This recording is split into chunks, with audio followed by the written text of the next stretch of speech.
رسول بگر دو بسد تدرو پیام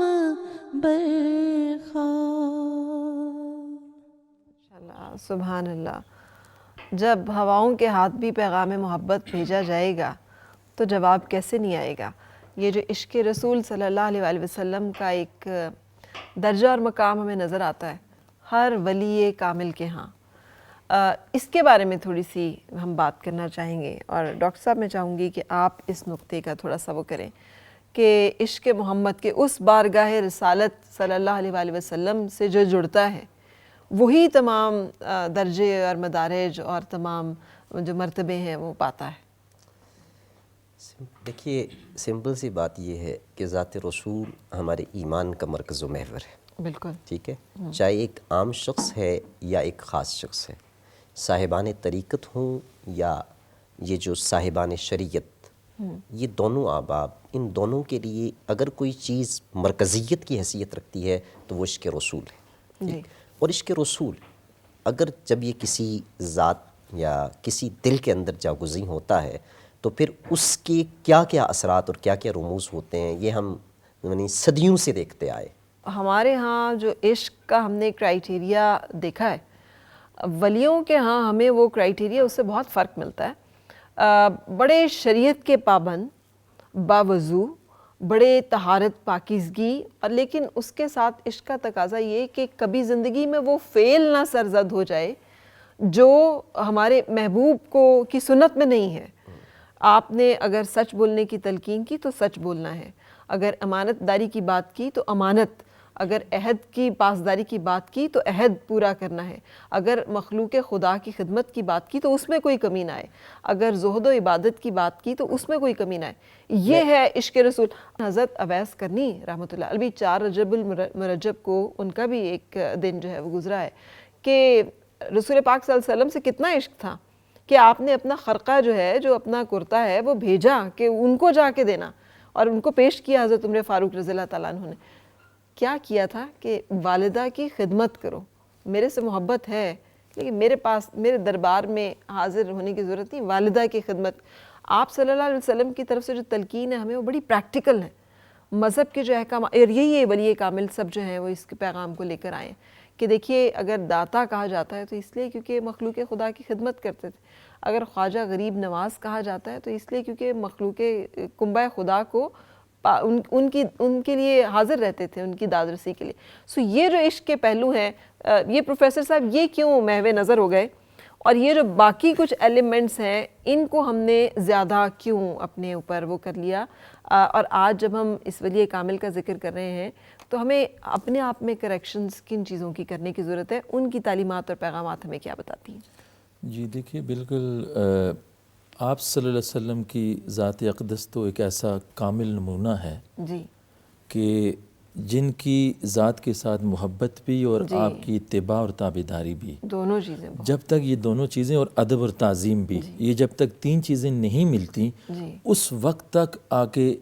آپ کا امتی آپ کے اس نبوت کے نور سے فیض حاصل نہیں کر سکتا. اچھا گریڈ سٹیشن سے جب یہ بہت بڑی بجلی وہاں پہ پیدا ہوتی ہے نا، تو چلتے چلتے یہاں تک جب پہنچتی ہے تو وہ 3 تاریں ہوتی ہیں،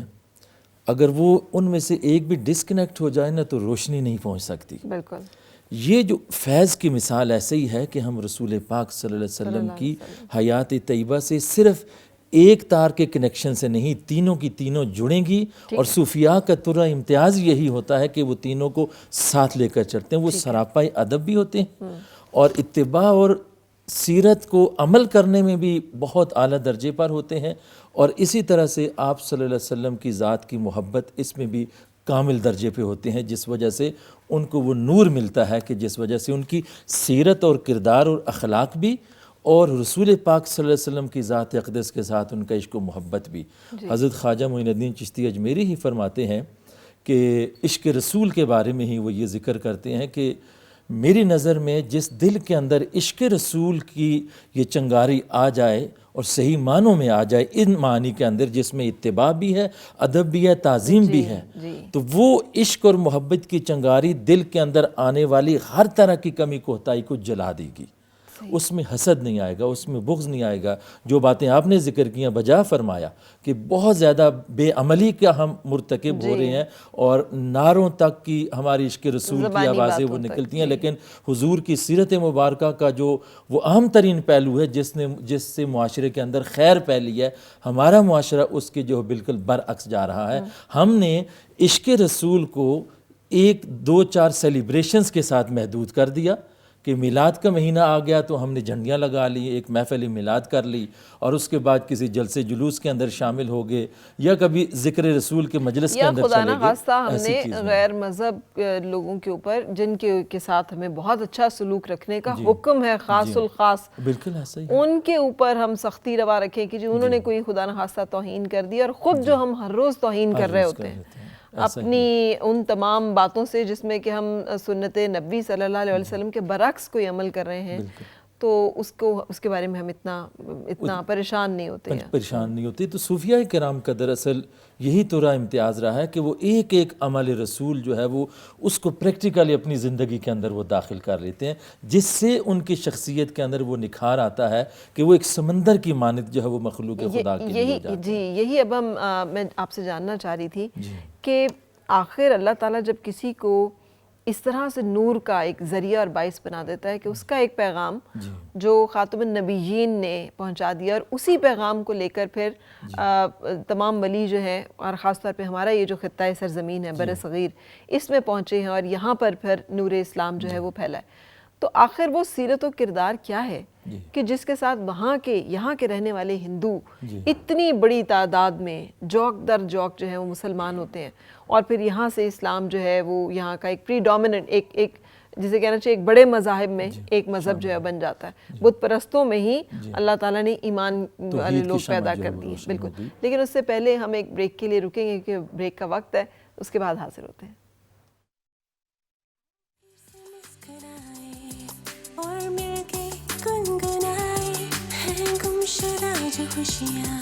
ساری وہ ڈھونڈ لائے، آؤ پھر سے مسکرائے مارننگ وتھ فرا.